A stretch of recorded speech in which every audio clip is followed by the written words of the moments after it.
Odisha chess इतिहास रे प्रथम थर पर आईपीएल ढांचारे जिला प्रीमियर लीग पर खेलाड़ी नीलामी समारोह यूनिट 9 स्थित रोटारी भवन ठारे अनुष्ठित हो जाइछि। ऑल ओडिशा चेस एसोसिएशन एवं रोटारी क्लब भुवनेश्वर मिलित आनुकूल्य अनुष्ठित एही खेलाड़ी नीलामी समारोह रे मुख्य अतिथि भाव राजीव साहू योगदान करी घंटी बजाई उद्घाटन करथिले। रोटारी क्लब सभापति संजय चौधरी पौराहित्य एवं संपादक विश्वजित पात्र संयोजन अनुष्ठित एही उद्घाटनी समारोह रे सम्मानित अतिथि भाव प्रीमियर लीग चेयरमैन तथा ओडिशा अभिभावक महासंघ सभापति Basudev Bhatt, all Odisha chess association संपादक देवव्रत भट्ट, जीएसटी सहकारी कमिशनर प्रीतिरंजन नाथ, पूर्वतन रोटारी सभापति एस हरिचंदन प्रमुख योगदान करी ऑल ओडिशा चेस एसोसिएशन एही अभिनव प्रयास को भूयसी प्रशंसा करथिले। सूचना योग्य जे चलित मास 19 और 20 तारिख में अनुष्ठित होगा जिला प्रीमियर लीग पर खेलाड़ी नीलामी प्रक्रिया रे ओडिशार 118 जन लब्ध प्रतिष्ठित चेस खेलाड़ी नाम पंजीकरण करथिले। ओडिशार मोट 12टी जिला नयागढ़, मयूरभंज, बालेश्वर, सुंदरगढ़, पुरी, गंजाम, सोनपुर, बरगढ़, बौद्ध, संबलपुर, झारसुगुड़ा और ढेंकानाल जिला एही खेलाड़ी नीलामी प्रक्रिया रे अंशग्रहण करता बेले प्रत्येक जिला 5 जन लेखाएं खेलाड़ी को नीलामी प्रक्रिया रे क्रय करथिले। ए नीलामी प्रक्रिया को क्रीड़ाविद भुवन बेहरा परिचालना करता बेले ओडिशा चेस एसोसिएशन सदस्य अभिषेक आचार्य, रितेश रथ, मानस पाणी, धनंजय सावत, तापस कुमार महांती, सुरेश कुमार साहू, विरंज नारायण साहू, के शर्मा, अक्षय कुमार महांती प्रमुख सहयोग करथिले। मो ना रितेश रथ, मो ऑल ओडिशा चेस एसोसिएशन ना इसी मेंबर अछि। कौन कहबे आज रे जो खेलाड़ी ऑक्शन सेरेमनी आपन द्वारा करा जायछि आज हम खेला कौन चेस रे ओडिशा को गोटा स्वर्णिम अध्याय आरंभ होला बोली लोक चर्चा चली कौन केते दूर एटा जो आपन माने नै होई परिबे नेशनल अंतर्राष्ट्रीय स्तर रे सर देखन एटा हमें ऑलरेडी तो पूर्वरु जेतरे हेइतला हमें प्रीमियर लीग करथिलु सेबटो तो स्टार्ट हेइ सरछि। एटा एबे हमें डिस्ट्रिक्ट लेवल ले करूछु। धीरे धीरे आम एटा डिस्ट्रिक्ट रे भी चाहूँ केमती सब डिस्ट्रिक्ट जो मैंने ये आसी भाग नहीं से माने डिस्ट्रिक्ट रे भी यही टाइप प्रीमियर लीग करंतु जाफल कि बहुत पिला ए जोड़ी हेबे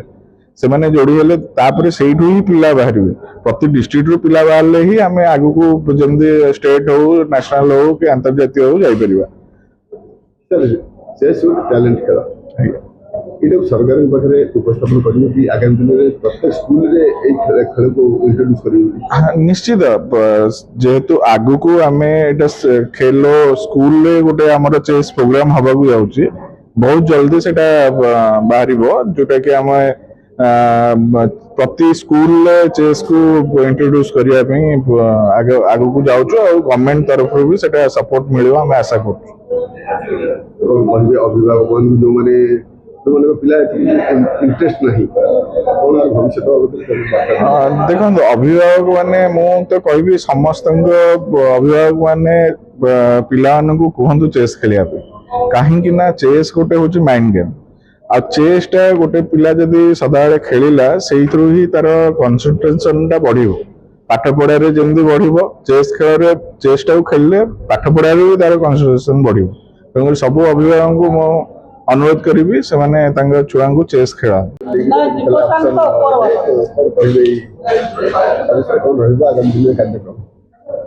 आगामी दिन कार्यक्रम तो आम बहुत अच्छी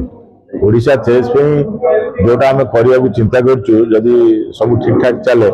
ताले निश्चित भाव ओडिशा चेस गोटे सुवर्ण युग आसो ओडिशा चेस बर्तमान जहाँ किसी कम भी होउची ताकू आगु को भी निश्चय इंडिया चेस फॉलो करियो। कौन कौन सब कार्यक्रम आप हाथ में लेछन जोटा कि आकर्षणीय हबो और समस्त लोक एटा फॉलो करिवे।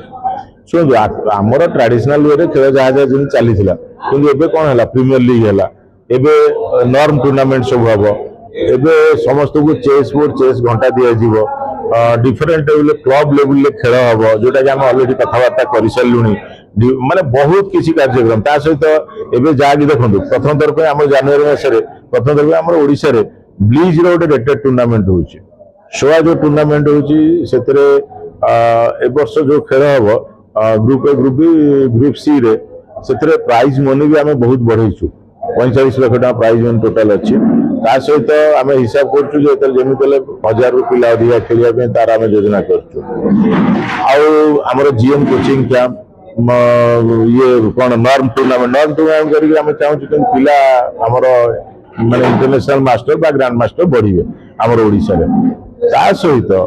ଚେସ୍ରେ ଆମର ଏ ବର୍ଷ ଆମେ ଟାର୍ଗେଟ କରିଥିଲୁ ଯୋଉଠି 200-300 ପିଲା ରେଜିଷ୍ଟ୍ରେସନ ହଉଥିଲା, ଏ ବର୍ଷ ଆମେ ଟାର୍ଗେଟ କରିଥିଲୁ 1000 ପିଲାଙ୍କ ପାଇଁ। 1000 ପିଲା ଆମେ କରିସାରିଲୁଣି।